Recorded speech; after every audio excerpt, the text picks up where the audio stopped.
Live from the BDN Studios, it's Bang and Dang. That's awesome. If you don't like that, then You ain't black.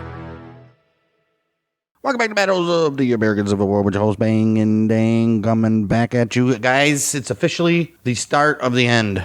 As we're going to start out today with a little tiny battle of Spanish Fort as we go to Baldwin County near Mobile, Alabama for some reason. A little worthless battle. But after that, our next two battles of this episode, but our next like 3 or 4 or 5 altogether are going to be all on the Appomattox Campaign, which we all know is the beginning of the end. It's over. It was the beginning of the end after Gettysburg. Yeah, but it's officially the beginning of the end because it starts March 29th, and there's literally a battle every single day until April 9th, when Lee surrenders. So it's over with. Yep. It is over with. We got the battles of Spanish Fort, which is in Alabama, and then we start.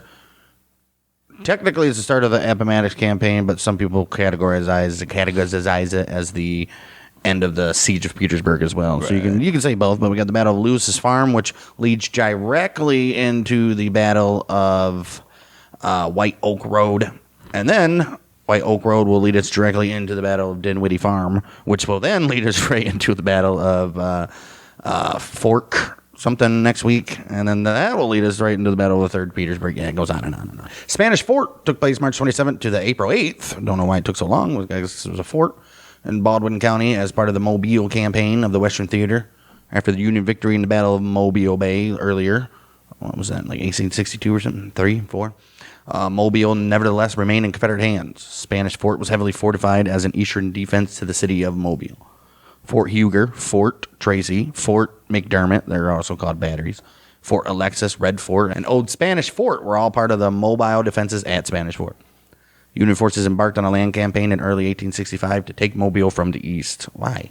Jeez. Major General E.R.S. Canby's 13th and 15th, 16th Corps crossed the Fish River at Marlowe's Ferry and moved along the eastern shore of the Mobile Bay, forcing the Confederates back into their defenses.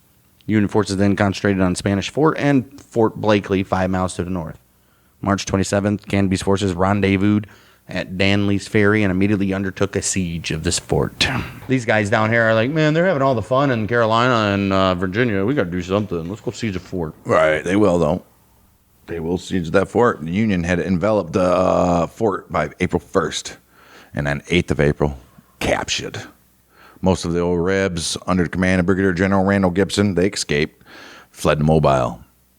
But Spanish Fort was no longer a threat. Fort Blakely continued to fight after Spanish Fort's fall on the 8th of April. When the Spanish Fort's fall became inevitable, Union forces had begun moving north in order to concentrate on Fort Blakely, which eventually succumbed late on April 9th in the Battle of Fort Blakely.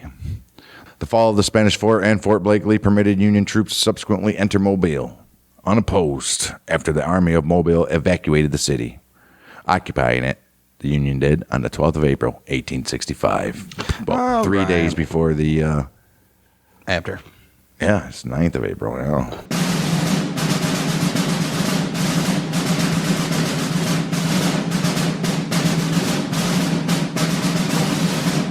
Battle of Lewis's Farm, also known as Quaker Road, Military Road, or Gravelly Run. March 29th, 1865, in Dinwiddie County, Virginia. We're going to take you guys back from the start of the siege.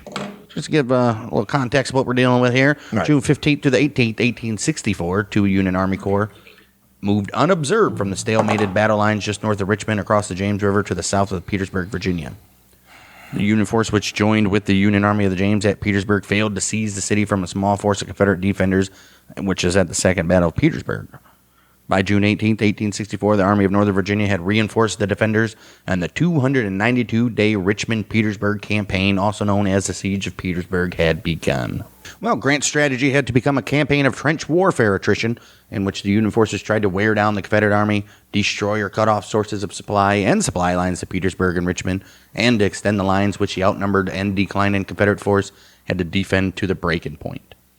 During the rest of 1864 and early 1865, Grant slowly moved his forces in the Union line south of Petersburg to the west in 6 more Petersburg offensives, usually with simultaneous attacks at or near the Richmond lines. The Confederates extended their lines to compensate for these moves, but they were stretched increasingly thin. With supplies and men increasingly hard for Lee to obtain or replace, he knew that his army could not defend Petersburg and Richmond from the growing forces of the Union indefinitely, especially with the expected arrival of Union reinforcements from recent recruits in training, Major General Philip Sheridan's cavalry divisions from the Shenandoah, and possibly even Major General William T. Sherman's armies, which are already operated in North Carolina. When the roads dried out after the spring rains abated, he said, Sherman's going to come my way. After the Battle of Hatcher's Run, February 5th to the 7th, 1865, that extended the line another 4 miles. Lee had few reserves after manning the new defenses. He then knew that part or all of his army must leave the Richmond and Petersburg line, obtain food and supplies at Danville, Virginia, or possibly Lynchburg, and join General Joseph E. Johnson's force opposing Sherman's army. If the Confederates could quickly defeat Sherman, they might turn back to oppose Grant before he could combine his forces with the remainder of Sherman's. It's a lofty goal there, buddy. Oh, General Lee, he began preparations for movement and informed Confederate President Jefferson Davis and Confederate States Secretary of War John Breckinridge of his conclusions and his plan. Lee, he accepted Major General John Gordon's proposal to attempt to break the Union lines and threaten their supply base at City Point, Virginia. They're going to do that by attacking along a narrow front near Fort Stedman, which was east of Petersburg, south of the Appomattox River. They wanted to do that in order to compel Grant to shorten his lines, at least temporarily. If successful, Lee said, this could give him an opportunity to shorten his lines and an opening and head start in a movement to the west and toward North Carolina. Well, after Gordon's Confederate surprise attack on Fort Stedman in the pre-dawn hour of March 25th, they had some initial success. A Union counterattack at the Battle of Fort Stedman recaptured the fort and forced the Confederates to return to their lines, give up their advanced picket line, including much of the western part of that line in the afternoon at the Battle of Jones's Farm. The Confederates suffered about 4,000 casualties, which they could ill afford. They're already spread thin. After the defeat at Fort Stedman, Lee knew that he could not detach part of his army and be able to maintain the defenses of Petersburg and Richmond. This battle right here to Lee, he was like, yeah, I think we're done. He was like, we were already done, but maybe we could have postponed it a little bit. Like, what were the casualties? 4,000. Oh, my gosh. Well, then he also knew that Grant would soon move against the only remaining Confederate supply lines to Petersburg, which was the South Side Railroad and the Boynton Plank Road, beyond the end of his current defenses. Yeah, well, obviously, that's the only thing left now. Grant, knowing victory was down the road, he had issued orders on the 24th of March, 1865, for an offensive to begin on the 29th of March. And he was not deterred by the Battle of Fort Stedman at all. If you remember right, our last episode, who was it? Lincoln and Grant walked by a Confederate prisoner, and the guy was like, they're so calm for what just happened here. Right. And then he was like, that's how I knew it was over. It's over. Well, Ulysses S. Grant, he planned for Sheridan's cavalry to cut the remaining open railroads, the South Side Railroad and the Richmond and Danville Railroad. They're both going to Richmond. And for the infantry to turn the old Confederates out of their positions, if possible. 28th of March, Grant told Sheridan to lead his troops around the Confederate right flank and to fight the old Rebs with infantry support if the old Rebs came out of the trenches. If they come out, you blow their frickin' faces off.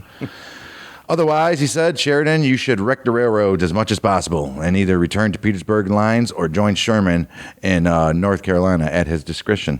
Well, Grant ordered 2 corps of the Army of the Potomac, the 5th Corps under Major General Gouverneur Warren, and the 2nd Corps under Major General Andrew Humphreys. He said, you guys go support Sheridan on his right flank, which is to the east of his objectives. Grant wanted these infantry corps to outflank the Confederates in their defenses and prevent them from interfering with Sheridan's mission, which was breaking up the railroad, pushing them back to their lines if they came out to fight. Warren's corps initially also was ordered to seize Dinwiddie Courthouse, Virginia, which also would capture a portion of the Boynton Plank Railroad at that location, or Boynton Plank Road.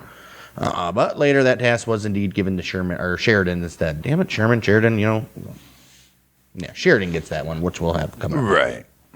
Wow. Well, under Grant's order, night of 27th of March and 28th of the morning of March, Major General Edward Ord, he quietly moved units from the Army of the James, including 2 divisions of Major General John Gibbon's 24th Corps which is a division of, and also a division of Major General Godfrey Weitzel's 25th Corps.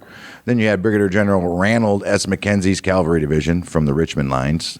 He was going to fill in the Petersburg lines to be vacated by the 2nd Corps when they moved to support Sheridan. You got to get all sorts of moving parts, man. Perfect, right? I like it. Confederate Lieutenant General James Longstreet's Corps defending the Richmond lines. They failed to detect Ord's movement Longstreet. Thus, It just ain't been the same since he got busted up. Yep. Well, this led to limiting the number of men Lee could move to counter the movement of Grant's forces without fatally weakening the Richmond lines. Longstreet, bud. Warren's 5th Corps of over 17,000 men moved from their reserve position south of the Union front line on the Stage Road at 3 a.m., which was March 29th. They crossed Brawanty Creek and proceeded west on Vaughan Road to the intersection with Quaker Road. Warren reported to his immediate superior, who was Major General George Meade, that Dinwiddie Courthouse was undefended. 8:45 a.m., Meade sent an order to Warren, which arrived at 10:20 a.m., and told Warren to advance in strength on the Quaker Road across Gravelly Run and contact the 2nd Corps to his right. Oh, here we go. Well, Warren, he misunderstood. It wouldn't be a Civil War battle if somebody misunderstood an order. Right. Well, he either misunderstood it or he ignored the order and sent only Brigadier General Joshua Chamberlain's brigade up the Quaker Road until noon. Then Warren, he sent another unit forward in response to a second order from Meade. Meade's like, what are you doing? Come on. The 2nd Corps moved from Hatcher's Run at about 6:30 a.m. Humphreys, he was careful not to leave a gap between his corps and Hatcher's Run and the troops of the 24th Corps, which took the positions in the Union line that were being vacated by the 2nd Corps. He's like, all right, here, guys, we're going to have to be careful. Go in and out, basically like... Right. No gaps. Right. No gaps. Meade wanted the 5th Corps to move up to the Quaker Road to prevent a gap developing between the 5th Corps and the 2nd Corps. Okay. Right. After having moved over the Vaughan Road to within 2 miles of Dinwiddie Courthouse, Chamberlain's brigade marched a short distance back to the Quaker Road and led the unit advance north on that road, as Meade had ordered Warren. After leading the brigade about 1.5 miles north on Quaker Road, Chamberlain's skirmishers reported that the bridge over Gravelly Run had been destroyed and that Confederates were entrenched on the other side. So your assessment of it not being defended was wrong. Right. Confederate Lieutenant General Richard Anderson, as a corps commander of only division of Major General Bushrod Johnson, he was stationed on the Confederate right, which was west of Petersburg at Hatcher's Run, about 4 miles east of Five Forks, and immediately south of Sutherland Station. When the old Reb scouts reported that a large force of Union infantry was moving north on the Quaker Road, Anderson said, oh, shit. He said, Johnson, Damn it. drive them back to Vaughan Road. 3 Confederate regiments of the brigade, commanded by Brigadier General Henry Wise, followed by the brigades of Brigadier Generals William Wallace and young Marshal Moody, and also Matt Whitaker. Matt Whitaker Ransom. They moved south on Quaker Road and the Boykin Plank Road with the intent of carrying out that very order of pushing back that Union line to Vaughan Road. Well, Chamberlain said, all right, I'll place my 198th Pennsylvania Infantry on the right side of the road to fire on you bastards as a diversion, while he led the 185th New York Volunteer Infantry across Gravelly Run to attack the Confederate right flank. Chamberlain was a beast, especially if you go back to Gettysburg. This guy. That Confederate right flank he's about to attack is about to have some hand-to-hand fighting going on as well. Both Union regiments were oversized for that time period with about 1,000 officers and men. The rest of Chamberlain's brigade crossed the stream following the New Yorkers' attack. The Confederates retreated to the Lewis farmhouse, clearing about 1 mile further north on the Quaker Road. You guys were supposed to push them. Right, not retreat. Oh, my. You're supposed to push, not get pushed. Right. After a stand near the farmhouse, the old Rebs moved back into the woods, where they were reinforced by other Confederate soldiers behind breastworks. Here, the old rebels drove back the advancing Union skirmishers, but not without losing about 100 men as prisoners. Old Chamberlain, he brought the rest of his men forward, and the old Rebs, who had moved out to meet the skirmishers again, they returned to their work. So like, oh, shit, no. Well, after a little pause in the fighting, Chamberlain, a little pause for the cause. All right. Chamberlain's division commander, Brigadier General, who at this time is Brevet Major General, Charles Griffin. You're going to see a lot of they must have breveted everybody in this time because there's a lot of them now. He came forward and told Chamberlain that the Confederate position must be taken. Deploying men to both sides of the Quaker Road, Chamberlain, on horseback, led a charge up the Quaker Road toward the Confederate strong point, a large sawdust pile that provided cover for many Confederate soldiers. Sawdust? Would that stop a bullet, though? Maybe. Chamberlain got ahead of his men and became an obvious target. He was wounded in the arm, and his horse was wounded in the neck. Chamberlain, he slumped on his horse, Slumped, you got hit in the arm. initially unconscious. How'd you get unconscious by getting hit in the arm? But he regained consciousness in time to respond to General Griffin, who had come up to check on Chamberlain's condition. And he's like, fucking Confederates. Well, Chamberlain was like, right. Then Chamberlain, he rallied his Pennsylvania regiment who were retreating from a Confederate charge. When his wounded horse could not even continue, Chamberlain went to the front of his line on foot. Damn. Several Confederate soldiers soon appeared and demanded Chamberlain surrender. Chamberlain had lost his hat and he was wearing a faded coat, almost gray in color. Pretending to be a Confederate officer, he led the Confederates back toward Union soldiers who promptly captured them. No shit. What are you doing, boys? It's like, come on, they're this way. After another brief pause, Chamberlain saw that his New York regiment was being driven back from an attempt to take the Confederate works in the woods ahead. Chamberlain and the regiment's officers steadied the men, and soon they pushed the Confederates back until Union artillery under regular Army Lieutenant John Mitchell came up with 4 guns to support them. Despite the artillery fire, the Confederates tried to outflank and charge the Union position. Chamberlain's men and the artillery held the position, but then the Confederates charged the Pennsylvania troops in the center and on the right of the Union position. Uh-oh. Well, these Union soldiers were nearly out of ammunition and began to slowly retreat. Oh, shit. Here we go. As Chamberlain's line was falling back, his 1st Brigade was reinforced by the 188th New York Volunteer Infantry and the 155th Pennsylvania Volunteer Infantry of Colonel Edgar Gregory's 2nd Brigade and Colonel Alfred Pearson. He led the Pennsylvanians to the center and toward the sawdust pile that the Confederates were using for cover. Both of these guys are brevet brigadier generals at this point as well. Pearson, he grabbed the regimental colors and charged toward the sawdust pile with his men following and passing through the ranks of the exhausted 1st Brigade. 32 years later, Pearson was awarded the Medal of Honor for his actions at Lewis's farm. Good for you, Pearson. Oh, when they saw these Union reinforcements, the Confederates retreated to their main entrenchments, which was along White Oak Road, abandoning control of the Boynton Plank Road and leaving behind badly wounded men and some others who surrendered. I mean, what are you going to do? Chamberlain then positioned his men along with artillery battery on either side and in front of the Lewis Farm buildings. He said, I got it now. Ooh, Chamberlain later wrote that he had fewer than 1,700 officers and men in his brigade, and that his reinforcements numbered about 1,000. He wrote that the old rebels had about 6,277 effective officers and men in Johnson's division, according to their morning report. He stated that he lost about a quarter of his men, while the Confederates' total loss was slight in numbers. Although, in a paragraph after this statement, he said that he saw that evening 150 dead and severely wounded Confederates lying around the breastworks. And he also noted that about 200 prisoners had been taken by his brigade. Okay. Modern casualty estimates are 381 for the Union and 371 for the Rebs. Well, Warren, on the other hand, was able to take a position near the junction of the Quaker Road and the Boynton Plank Road. Fantastic. Griffin's division and Brigadier General Samuel Crawford's division taking up positions along the Plank Road.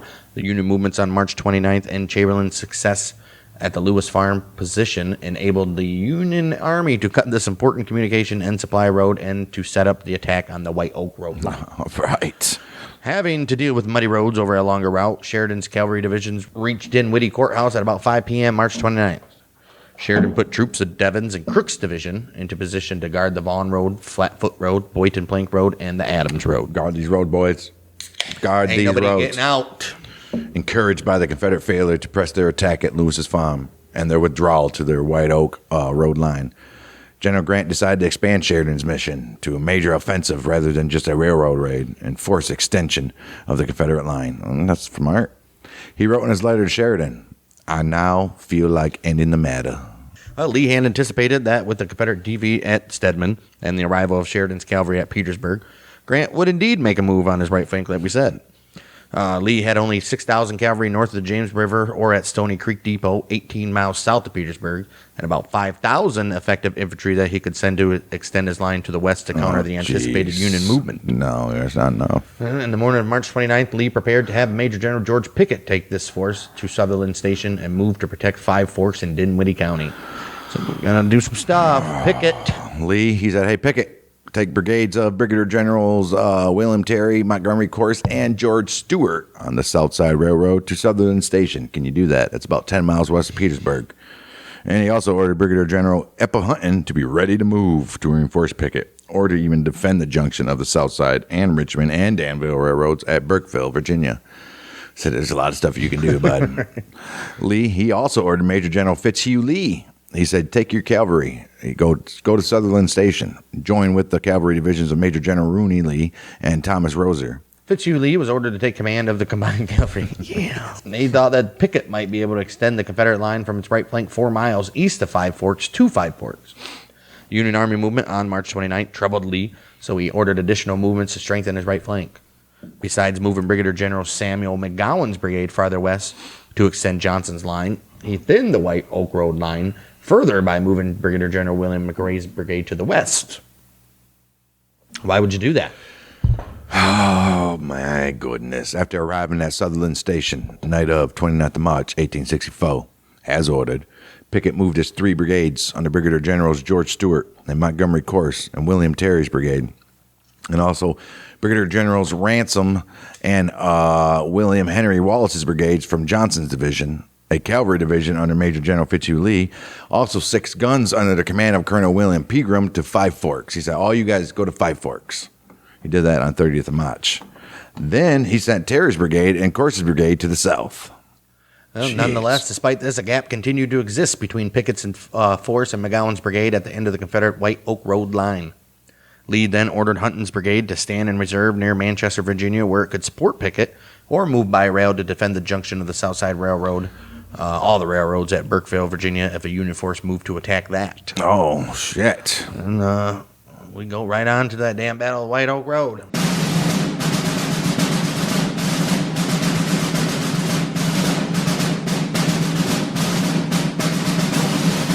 Battle of White Oak Road, also known as the Battle of Hatcher's Run, Battle of Gravelly Run, the Battle of Boynton Plank Road, the Battle of White Oak Ridge. We can't say Boynton Plank Road because we've already done a Boynton Plank Road, guys. Right. This happened on the very last day of the month of March in the year of 1865, right, along with the Battle of Dinwiddie Courthouse, which was fought simultaneously on the 31st of March. The battle involved the last offensive action by General Lee, his Army of Virginia, Northern Virginia. This is it. Yep. Following the Battle of Lewis's Farm and the heavy rain on the night of March 29th, Lee sent Brigadier General Samuel McGowan's brigade to bolster Anderson's defense of the end of the line. Brigadier General William McRae's brigade also moved to the west of Burgess's Mill. Major General Cadmus Wilcox's 3 other brigades, they had to spread out to cover the vacated defenses. Well, McGowan and McRae did not have enough men to enable Johnson to extend his line to Five Forks. There's no men left anywhere. Right. I think Johnson has more men than Lee at this point. Johnston, yeah. Well, March 30th, a day of steady torrential rain, the Union forces consolidated their positions while Lee completed his orders for Major General Pickett together with That's cavalry. when you do hand to hand. Well, in the mud. Fuck yeah, dude. And bathing suits. Yeah, whatever. Yeah, Lee completed his orders for Major General George Pickett together with cavalry help from Major General Fitzhugh Lee to form a mobile task force to move 4 miles from the end of the Confederate line near Hatcher's Run to Five Forks. So it's all setting up for Five Forks, which we'll have next week. It's all strategic shit, and Lee is getting sucked in by Grant's little plan. I don't know if he's he has no choice. I think he's willingly. He's got to move or else he's going to get caught. Right, he knows shit's about to go down. Well, with the gap between the end of the Confederate White Oak Road line southwest of Petersburg and Pickett's force at the Five Forks in mind, March 30th, Lee made additional deployments to strengthen his right flank. They're coming around your right flank, bud, whether you like it or not. They're going to get you. Well, General Lee, he would have moved men from Lieutenant General James Longstreet's force north of the James River, but largely due to demonstrations and deceptions by the remaining divisions of Major General Godfrey Weitzel's 25th Corps of the Union, Longstreet thought that he was still confronted Ord's entire Army of the James almost 3 days after Ord had gone with of 2 divisions of the 24th Corps, a division of the 25th Corps, and Mackenzie's cavalry. He left and he went to the Union line south of Petersburg. That was 3 days ago, and Longstreet's like, damn, what are we going to do with Ord? He's like, what the hell are we going to do? Look at him over there. Jeez. Lee then moved Brigadier General Alfred Scales's brigade, temporarily commanded by Colonel Joseph Hyman, from Major General Cadmus. Yeah, okay. He moved him near the junction of the White Oak Road and the Boynton Plank Road. Another of Wilcox's brigades, that of Brigadier General Young Marshall Moody, under the temporary command of Colonel Martin Stanzel, he was moved to the rifle pits south of Burgess Mill. We got a lot of shit going everywhere. Dude, this is some holy shit. Whoa. Damn. McRae's brigade moved to the southwest side of Hatcher's Run, having already just moved to Burgess's Mill. Right. Got to move again. Got to move again. Brigadier General Appomattox Brigade of Pickett's Division. He joined Anderson and Bushrod Johnson along the White Oak Road line near the junction with Claiborne Road. Major General Brian Grimes' division reinforced Brigadier General Edward Thomas's brigade, which had to fill in part of the line formerly occupied by Scales' brigade. The rebel First Corps commander, Lieutenant General A.P. Hill, he returned to duty from sick leave on the just in time to surrender. Right. Should have just said you were sick still, bud. Well, the incessant rain severely hampered operations and the Union Army's mobile forces' ability to keep supplies moving to their new positions. A large number of Warren's 5th Corps had to help the Teamsters move wagons and horses through the mud and even to corduroy roads. Right. Gravelly Run was swollen to 3 times its usual size, and bridges and pontoons on Hatcher's Run were swept away. Skirmishers from the 5th Corps kept the Confederates mostly in their White Oak Road line between the Boynton Plank Road and Claiborne Road on March 30th. Well, despite incomplete information and somewhat vague and conflicting orders from Meade and Grant, on Grant's order, Warren pushed the Union 5th Corps. Is it somewhat vague and conflicting from Meade and Grant, or is this the second time Warren just don't understand fucking anything? Well, he ended up pushing his Union 5th Corps forward to strengthen his hold on a part of the Boynton Plank Road. The 5th Corps entrenched a line to cover that road from its intersection with Dabney Mill Road south to Gravelly Run. In that very afternoon, Warren, he saw Griffin's men take over Confederate outposts, but he also saw that any attempted movement further up the Boynton Plank Road was covered by rebel artillery and also fortifications. Meanwhile, Humphrey's 2nd Corps closed the gap between the 5th Corps and the 24th Corps. The 24th Corps captured a large part of the Confederate picket line in their front. Okay. Humphrey's Corps also moved as close to the Confederate line as possible without starting a general engagement and entrenched at the forward positions.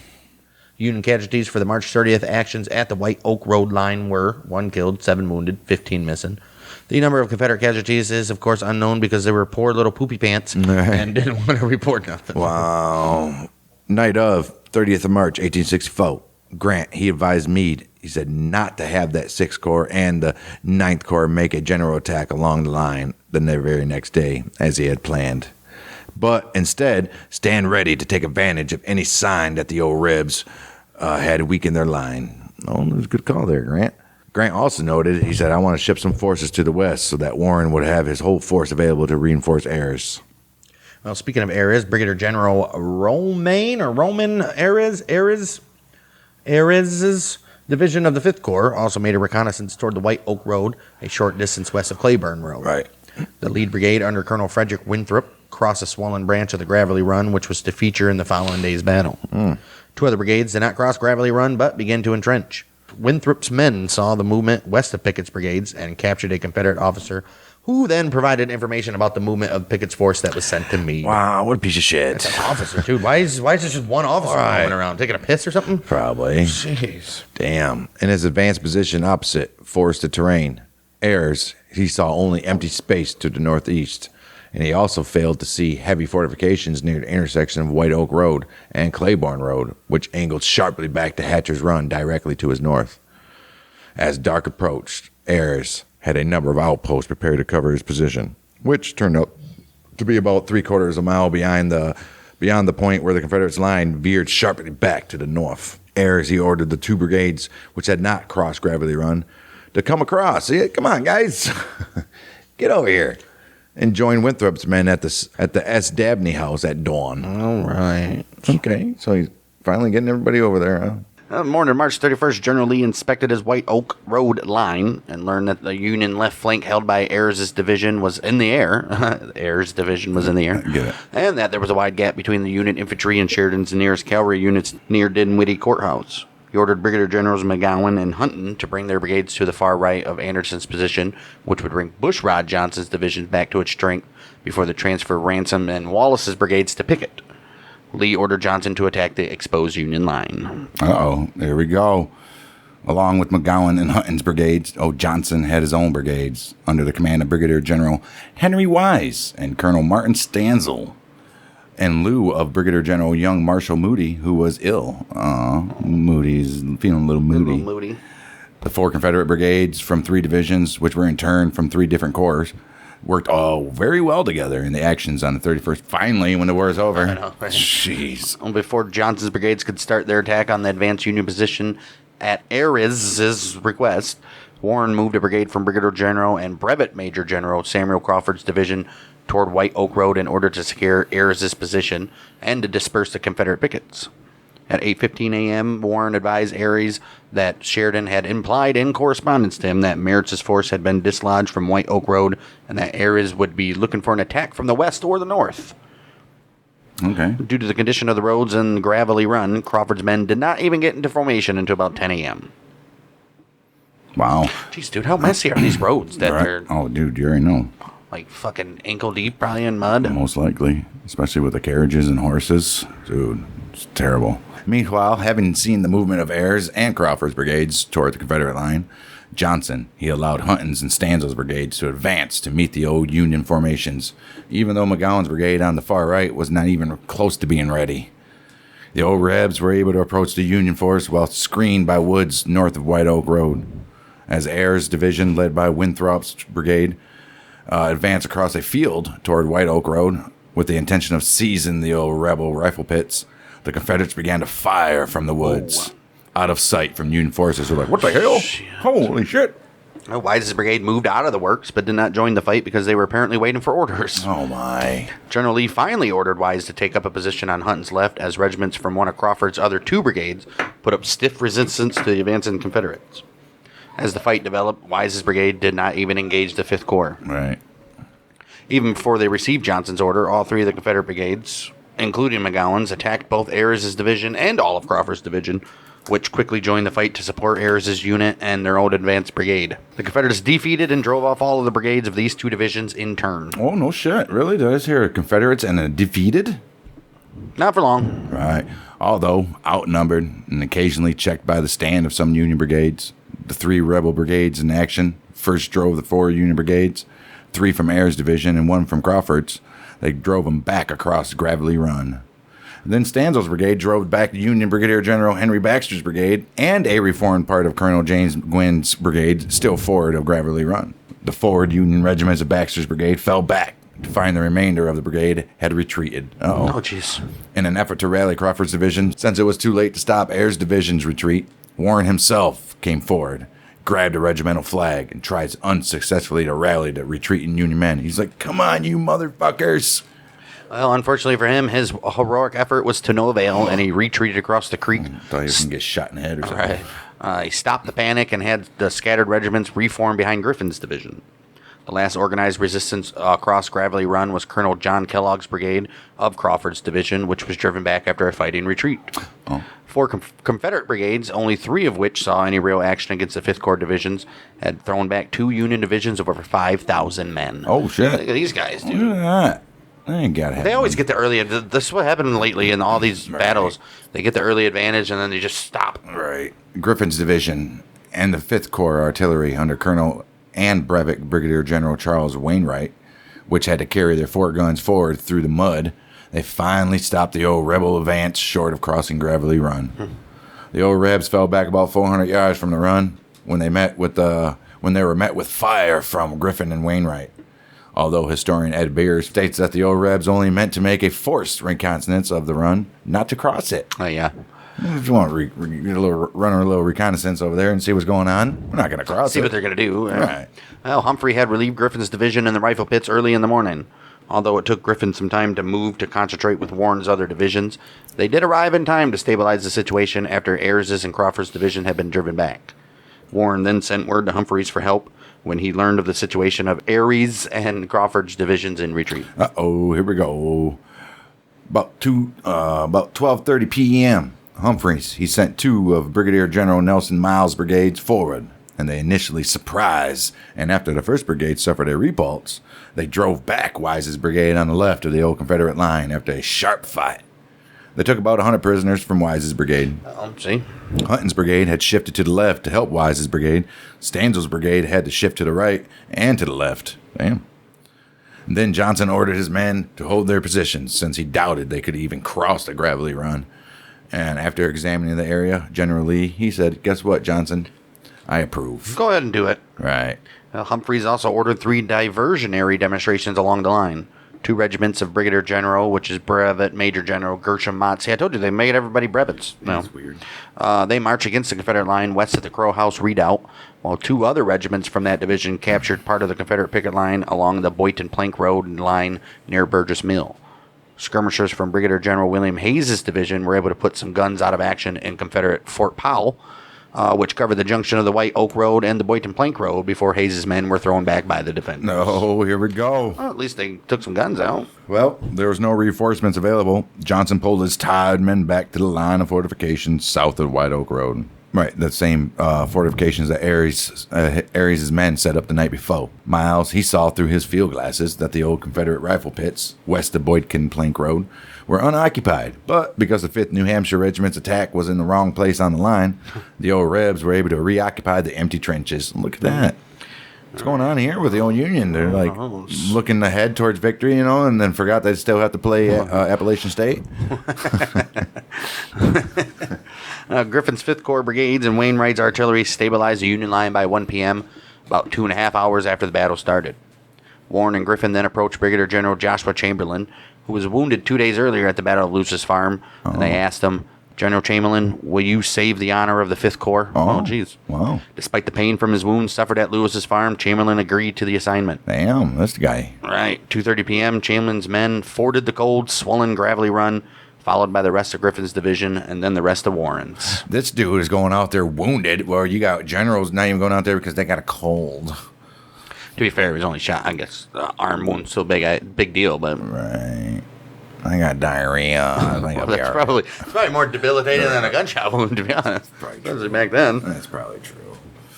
From Johnson's new position in the rifle pits south of the White Oak Road, which had been constructed by Ayres' men, the old Rebs hit Chamberlain's men with a heavy fire as they emerged from the nearby woods. Warren, he ordered Chamberlain to hold his position, but Chamberlain said, "I'm out here wounded. You asked me to come. Guess what? You told me to come and save you guys." Right. But Chamberlain, he suggested to Griffin that they would be better off attacking the Confederates than remaining under fire and being picked off one by one. So let's stop being pussies and go after them. Let's just go. Griffin approved of the proposal, and Chamberlain's brigade, along with brigade commanded by Colonel and Brevet Brigadier General Edgar Gregory, they charged Hunton's brigade and drove them back to the White Oak Road line.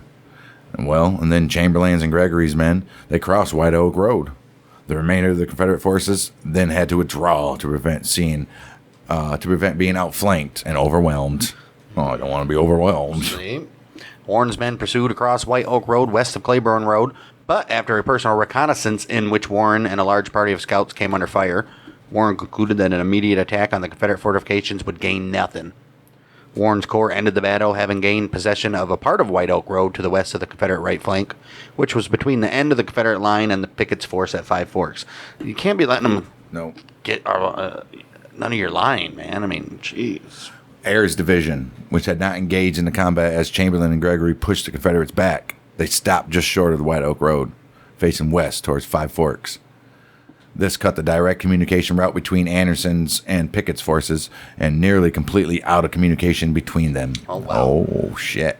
Warren, he then connected his forces before receiving a message from Meade's Chief of Staff, Brigadier General and Brevet Major General Alexander Webb, to do just that. Oh, look at that. See, he's already ahead of schedule. Right. Webb, he stated that it was believed that Sheridan was advancing, but in fact, they were being pushed back by Pickett's force at the Battle of Dinwiddie Courthouse. Oh, no shit. Which is going on right now at the same time, which we'll get to in about 5 seconds. Pickett getting some Gettysburg revenge. Well, does he, though? Oh. Well, as a result of the battle, the Confederates had lost control of the White Oak Road. They were trapped in their works and had lost their direct line of communication to Pickett's force. Right. The Confederates had taken losses they could not afford and suffered a blow to their morale. Damn. Historian Chris Calkins gives the Union casualties about 1,407 from the 5th Corps and 461 from the 2nd Corps. Confederate casualties about 800 altogether. Oh, well. As of late 2021, the American Battlefield Trust and its partners have acquired and preserved more than 950 acres of battlefield. 951.3 acres, to be precise. And more than a dozen transactions since the year of 1989. A walking trail of 2/3 of a mile includes the remains of Confederate earthworks, 2 well-preserved gun emplacements, as well as signs detailing the 1865 battle. It begins next to the intersection of White Oak and Claiborne Roads. I would assume so. Which is now Virginia routes 613 and 631. You guys in Virginia around those routes? Be interesting there.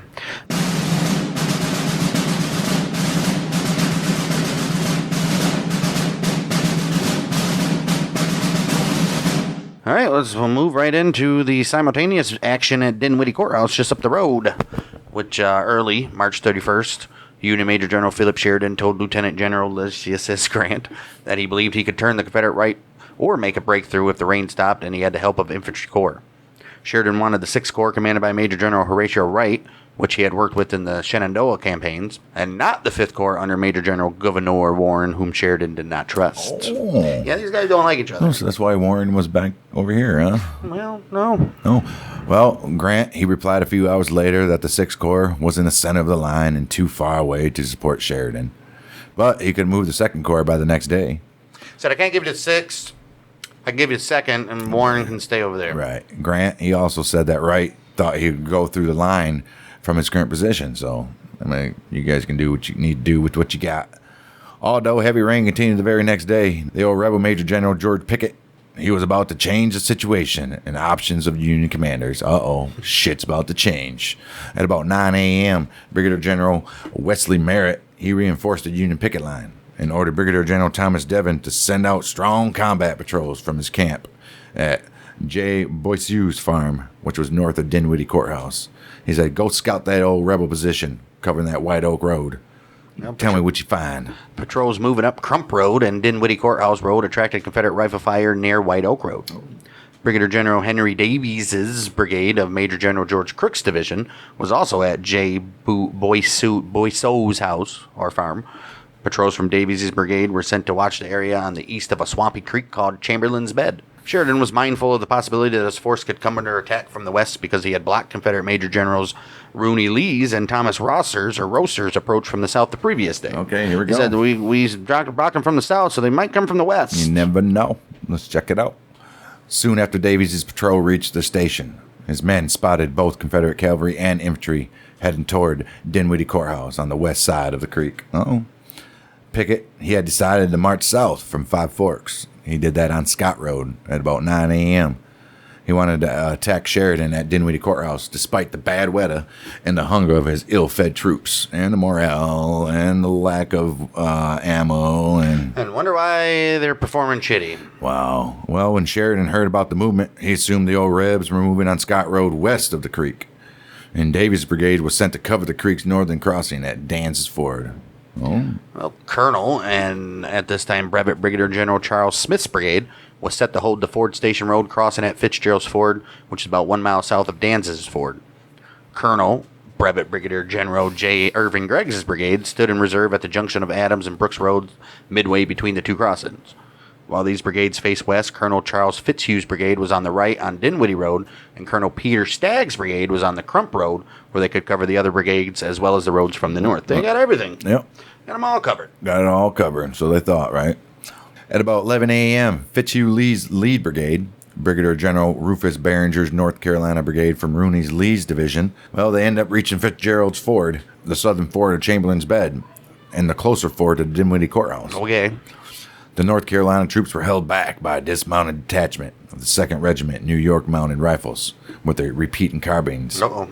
6th Ohio Cavalry joined the fight, also with repeating carbines. Oh, shit. Smith, he deployed a battalion of the 1st Maine Volunteer Cavalry Regiment. He said, go across that creek. But guess what? They're forced back by a large rebel battle line. Ooh-wee. So the Confederates were able to fight their way across the creek, with the 5th North Carolina Cavalry crossing under heavy fire, the 1st North Carolina Cavalry crossing upstream, and the 2nd North Carolina Cavalry crossing behind a mounted battalion of the 13th Virginia Cavalry. Colonel Smith moved up the remainder of the 1st Maine Cavalry from 1 mile down the road and the 13th Ohio Cavalry. With the 1st Maine Cavalry on top of a hill and the 6th Ohio Cavalry in the woods to the left, Smith's Union force drove back the 13th Virginia Cavalry, who in turn forced the 2nd North Carolina Cavalry into deep water into the ford. Deep water. I'm in the deep. 1st North Carolina Cavalry driven back across the creek by the 2nd New York Mounted Rifles. Wow, you guys let a bunch of New Yorkers, Yankees. bunch of Yankees drive you back. You frickin' Tar Heel. Behringer's brigade lost a large number of officers as it retreated across the creek. And the Union Brigade took prisoners from the Confederates who stayed on the east side of the bank. I'm like, you gonna run across? I'm good, man. Then, after 11 a.m., Pickett reached Fitzgerald's Ford as Rooney Lee's failing attack ground to a stop.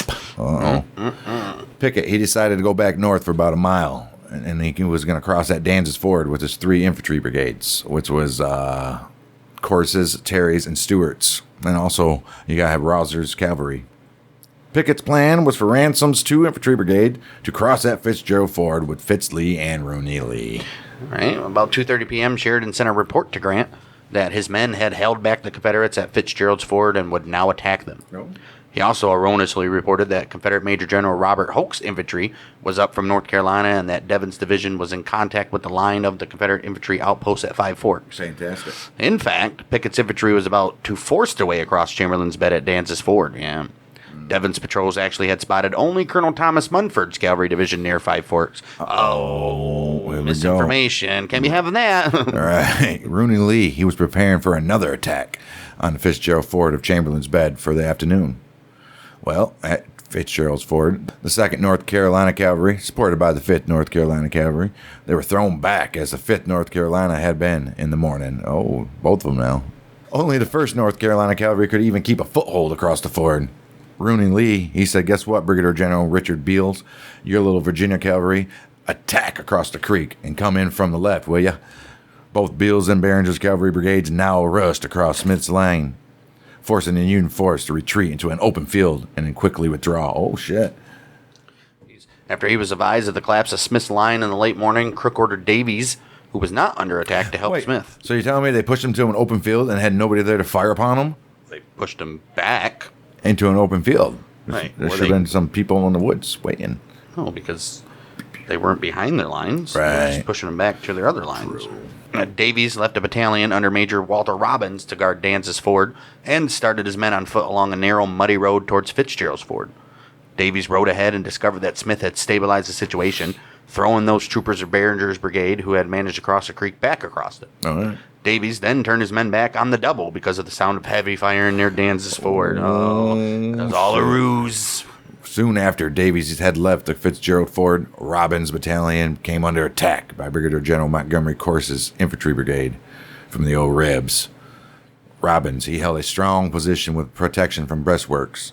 Corse, he sent patrols to ford the creek and attack Robbins from the flanks. Corse's men pushed back men from Major James H. Hart's New Jersey battalion, who were guarding the left flank. So get the hell out of here, you Jerseys.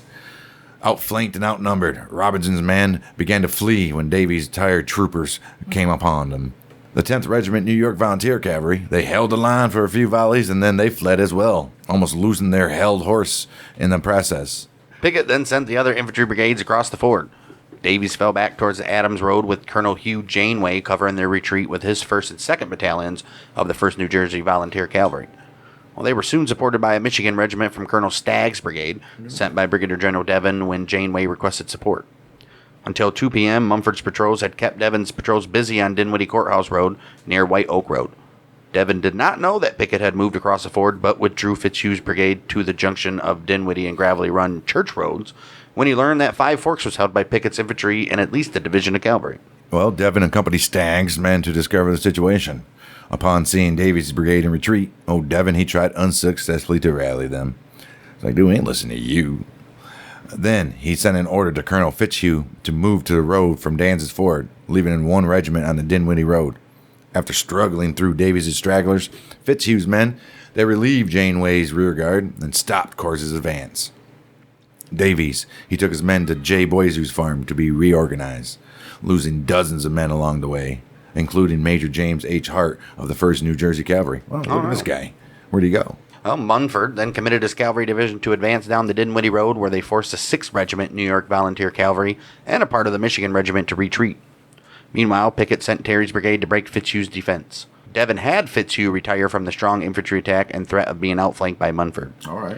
Stagg then moved forward to deal with the infantry as Fitzhugh had to remove all of his men to the Dinwiddie Road. Oh. The 2 Union brigades cannot hold back the combined Confederate infantry and cavalry and joined Davies' men at the Boisu's farm. Here we go. Pickett then moved patrols through the woods to occupy Adams Road and separate the Union force at J. Boiseu's farm from the Union forces at Dinwiddie Courthouse. That sounds like a good plan. Each of the two separated segments of Sheridan's command were outnumbered nearly 3-1 by Pickett's intervening force. That's very rare. At Sheridan's instruction, Merritt, he ordered Devon to take Fitzhugh's and Stagg's brigades to the Boynton Plank Road and move to Dinwiddie Courthouse. Get there pronto. After moving to Boynton Plank Road, Devon, he made contact with Brigadier General Alfred Gibbs' brigade of Devon's division at the junction of Adams and Brooks Road. He's like, just thank God we found you guys. Right, guess where we're going. In line with Sheridan's direction, Davies' brigade then crossed Boynton Plank Road under fire, and Davies took command as ranking officer of the three brigades. He deployed the 6th Michigan Volunteer Cavalry to drive back Mumford's suddenly pursuing Confederates, which they accomplished with their Spencer repeaters. Davies then sent Fitzhugh and Stagg to Dinwiddie Courthouse on a wide movement to and over the Boynton Plank Road, where they were rejoined by their men with their led horses. The escape of they can't ride their horses? Too muddy or something? Maybe. The escape of the three Union brigades from Pickett's advance on their position at the Boiseu farm, was facilitated by the action of Gibbs and Gregg's brigades against Pickett's force from the south. Good for you, Gibbs and Gregg's. I mean, what are you going to do, right? When Smith's brigade was under attack at about 2 p.m., Gregg's brigade moved from Dinwiddie Courthouse to support Smith at Fitzgerald's Ford. Finding the situation under control, Gregg was like, why the fuck did we come? He's all right, man. Ready to move to Danzig's Ford because of the report of the fight in there. So we're just going to try to get into a fight somewhere. Right. After Sheridan moved the three brigades at J. Boiseu's farm, which he planned to have in position to attack the old Confederate flank and the rear, he ordered Gregg's brigade to move cross-country to hold Adams Road against the old rebel advancing against Stagg, Fitzhugh, and Davies. Go help those guys. Because Pickett was moving northeasterly away from Dinwiddie Courthouse, Gibbs, soon joined by Gregg's, was able to attack Pickett's flank and rear, forcing him to direct his force back against them. From the junction of Adams and Brooks Roads, Gibbs was to hold off the Confederate infantry until Gregg moved forward and established contact with Gibbs. Then those Union brigades engaged Pickett's advancing infantry, which had Mumford's cavalry guarding their left flank, deflecting then from their drive against the brigades reforming at the J. Boiseu's farm. Without waiting for the old rebel attack, Gregg's men, they pushed forward, captured some prisoners. Gregg and Gibbs held the line on Adams Road just south of Brooks Road for almost 2 hours before Gibbs' brigade retreated. Gregg's position could not be held without Gibbs' support, and his men fell back as well. When Gregg and Gibbs fell back past Ford Station Road, they took Smith's brigade from Fitzgerald's Ford with them because Smith's force would have been cut off by Pickett's advance where they were positioned. Oh, so you got to do that. Good job for you. When forced to withdraw, Smith had held off Fitzhugh Lee's attack at the ford until nearly 5:30 p.m. Smith, he reformed on the left of Capehart's brigade of Custer's division on Adams' right. Or road. Right. At the same time as Sheridan moved Gregg and Gibbs to guard against the Confederate advance on Adams Road, he also sent for 2 of Custer's brigades. As he had done earlier in the day, Sheridan used a fresh division to salvage a situation where Union units had retreated. Okay. Custer's 3rd Brigade under Colonel William Wells was to remain guard in the wagon train. Custer then led the brigades of Colonels Alexander C.M. Pennington and Henry Capehart to report to Sheridan at Dinwiddie Courthouse. Here we go. Upon Sheridan's order to support and relieve the brigades of Crook's division, Custer deployed about 3/4 mile north of Dinwiddie Courthouse. Custer, he directed Pennington to reinforce Smith's brigade at Fitzgerald's Ford. Capehart's troopers, they were taking a position on the left of Adams Road. With Smith retiring from Fitzgerald Ford, one of Sheridan's aides, they rode up and told Pennington to deploy on Capehart's right. Battery A, 2nd U.S. Light Artillery, also reported to Custer, and they were then positioned on the very left. Pennington, he had only 2 regiments, which were the 2nd Ohio Cavalry and the 3rd New Jersey Volunteer Cavalry. He had only 2 of those forward. Right, he only had 2 of those regiments forward and positioned a short distance in front of the other Union lines. Okay. Right, when Smith fell back from Fitzgerald Ford, Rooney Lee's and Rosser's cavalry divisions had forded Chamberlain's Bed and formed on the right of Pickett's line.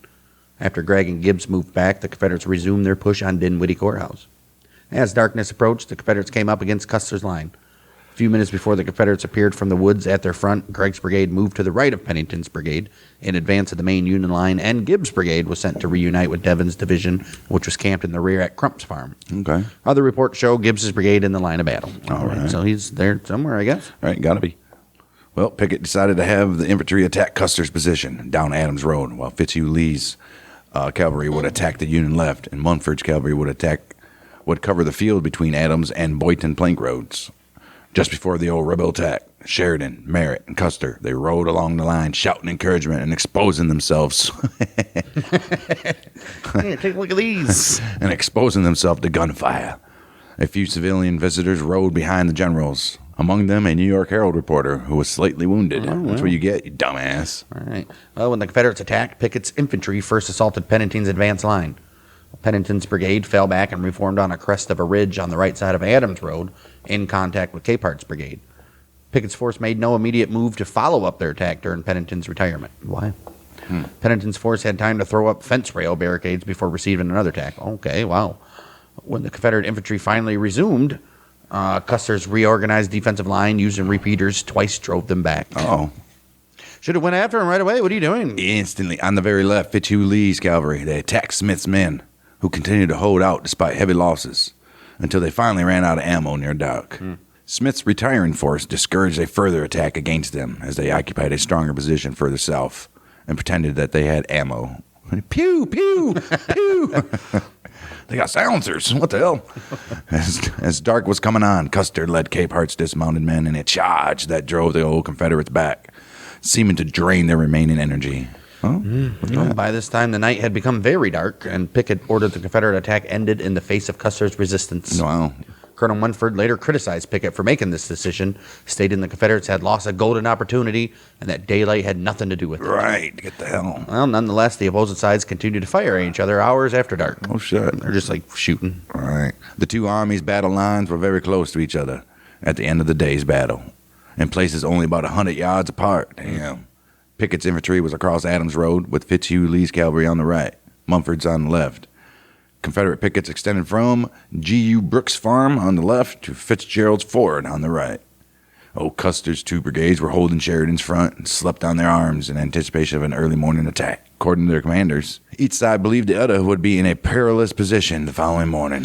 We got it, boys. Nobody slept that night. Right. Although only a partial victory, which did not remove Sheridan from the field, the Battle of Dinwiddie Courthouse temporarily gave the initiative to the Confederates. Okay. Union cavalry, mostly armed with 7-shot repeaters or rifles, or carbines or rifles, fought both Confederate cavalry and infantry and slowed the spirited Confederate progress throughout the day. Bet they did. Sheridan's delaying actions were effective at several points, but the Union cavalry was pushed back almost to Dinwiddie Courthouse by the end of the day. Wow. Nonetheless, Confederates had suffered additional losses and could not hold their advanced position. Oh, of course. All for nothing, just getting guys killed, just go back to where you started. Confederates did not even report their casualties and losses. Historian A. Wilson Green has written that the best estimate of the Confederate casualties is about 360 cavalry, 400 infantry, which totaled 760. Statements show that some Confederates were also taken prisoner. Sheridan, he suffered 40 killed, 254 wounded, 60 missing, with a total of 354 casualties.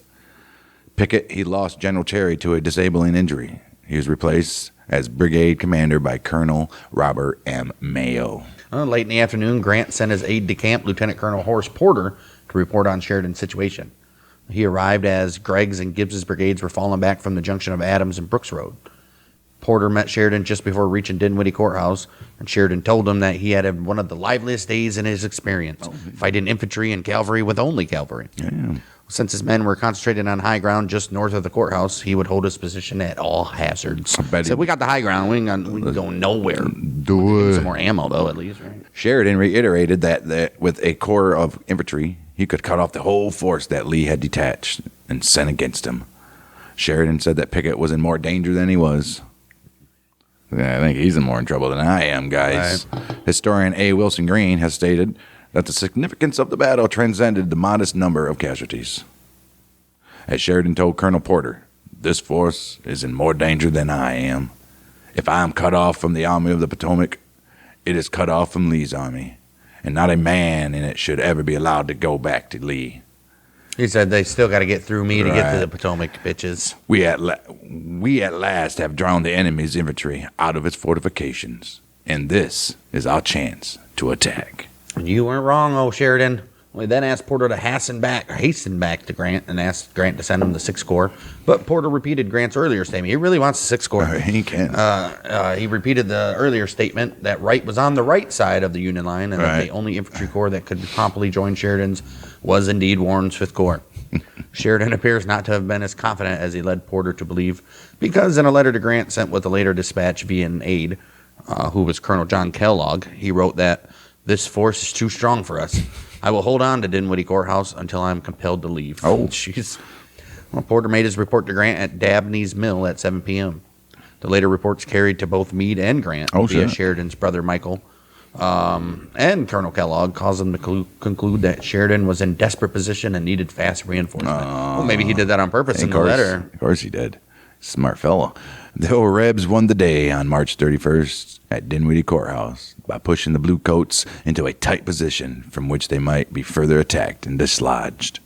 Despite Sheridan's later criticism of Warren for moving slowly and his removal of Warren from command the very next day, when at the end of the battle of White Oak Road, Warren heard the sound of the distant battle receding toward Dinwiddie Courthouse, he sent Brigadier General Joseph Bartlett's brigade of Griffin's division to reinforce Sheridan, intending that Bartlett attack Pickett's flank. Look at that. Good for you, Warren.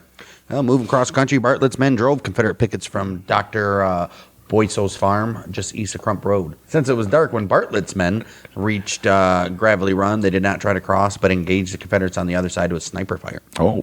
The dark night hid the size of Bartlett's force from close scrutiny. Fucking Batman's everywhere. Right. About 6:30 p.m. when Meade learned more about the location of Pickett's and Sheridan's forces, he then ordered Warren to send his relief column down the Boynton Plank Road. But Bartlett had been gone too long to be easily recalled. Yeah, what are you going to do? Warren, he said, you know what? I'm sending 3 regiments that Bartlett had detached to guard artillery and wagons down the Boykin Road. He did that under Colonel Alfred Pearson, who was now a brevet brigadier general. And he reported this to Meade that he did that. Since the Gravelly Run Bridge on Boykin Plank Road had been broken down by the Rebs, Pearson, he was delayed. At about 8:20 p.m. Damn, that's oddly Pacific. Not even oddly. It says at about 8:20. Around there. Warren told Meade about the needed bridge repair and possible delay, but Meade did not pass the information to Sheridan. He's like, whatever. He's got enough on his plate. Meade then told Warren to have his entire force ready to move. By 9:17 p.m., Warren was ordered to withdraw from the line and send a division to Sheridan at once. 9:45 p.m., Meade first advised Grant of Bartlett's forward location at Dr. Boyso's farm and inquired of Grant whether Warren's entire corps should go to help Sheridan. Grant agreed to follow Meade's advice that 2nd Corps could hold the Boynton Plank Road line and that 2 divisions might move to the position held by Bartlett at Dr. Boyso's farm and 1 to Dinwiddie rather than have all 3 divisions move to Dinwiddie. Right. That's smart. Well, Grant, he directed that Meade tell Sheridan about the dispositions and that Sheridan should take direction of the forces being sent to him. I don't think Meade likes Sheridan. Meade did not tell Grant that the plan to move Warren's entire corps to Sheridan's aid was Warren's idea. When Grant, Meade took credit for it. Right. When Grant then notified Sheridan that the 5th Corps and Ranald Mackenzie's cavalry division from the army of James had been ordered had been ordered to support him, he gratuitously and without any basis said that Warren should reach him by 12 tonight. All right. Well, it was impossible for the tired 5th Corps soldiers to cover about 6 miles on dark, muddy roads with the bridge out in about an hour. No. Well, through the night, no one gave Sheridan accurate and complete information about Warren's dispositions, logistical situation, and when he received his orders. Holy shit. Nonetheless, Warren's supposed failure to meet his schedule was something for which Sheridan would hold Warren to account. It's not even Warren's fault. Nobody told him. Right. What the hell is Meade doing? What's going on here? This is They're trying to sabotage Warren. Or Sheridan, one of the two. Warren, clearly. Man, Making it look like Warren just said, fuck you. Holy shit. Well, Meade's further ordered to send Griffin's division down the Boykin Plank Road and Ayres and Crawford's divisions to join Bartlett at Dr. Boyso's farm so they could attack the rear of the Confederate force. They did not even acknowledge the large Confederate force at Dr. Boyso's farm and the needed repair of the bridge. Wow. Warren also received information from a staffer that Confederate cavalry force under Brigadier General Wheeling Roberts, they held the junction of the Crump Road and White Oak Road, threatening a direct move. Like, they're everywhere, boys. Well, because of the disposition of his divisions, to save time, Warren sent Ayres' division to support Sheridan first. Warren's message to Meade about this change and the unlikelihood he could move against the Confederate flank and rear because of the large Confederate force at the Gravelly Run was delayed due to a break in the telephone or the telegraph line. Oh, son of a bitch. Warren's implementation of his orders was delayed due to the availability of only 6 staff officers that night as well. Further delays were encountered by the need to keep the movements of the 5th Corps from the Union line quiet so that the Confederates wouldn't attack them from the nearby White Oak Road. Right. Jeez, dude. Yeah, here we go. Humphrey's 2nd Corps was advised to fill in for the 5th Corps after their movement. Humphreys replied that his corps could reoccupy his position from the morning of March 31st. He sent a message to Warren at about 12:30 a.m., asking for Warren's schedule so he could synchronize his movements with Warren's.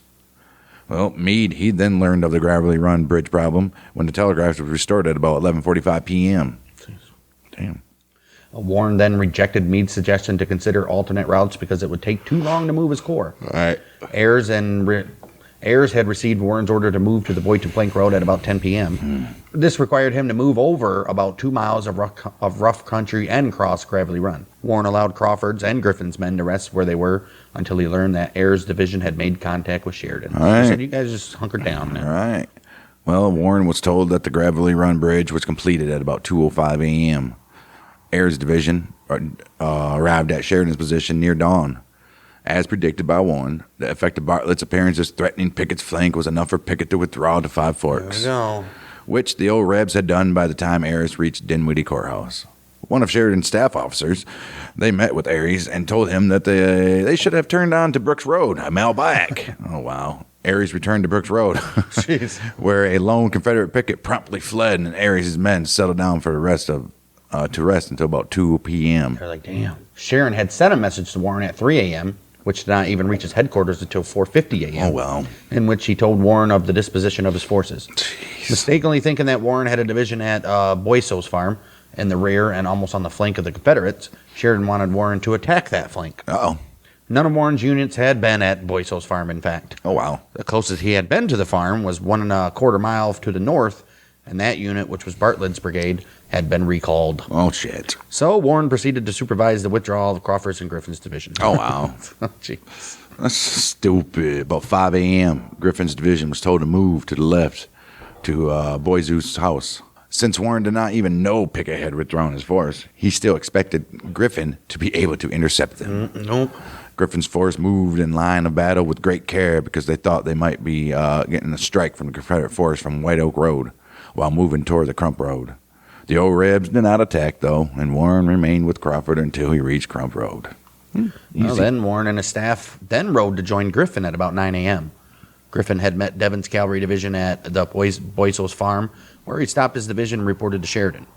Sheridan rode up, encountered Brigadier General Joshua Chamberlain, and asked him where Warren was. Oh. Chamberlain replied that he thought he was at the rear of the column. Oh, I thought he was at the rear. Right. Sheridan exclaimed, "That's just where I should expect him to be." Okay. Warren's men knew this was an unfair comment because Warren had never shown a lack of personal bravery. Right.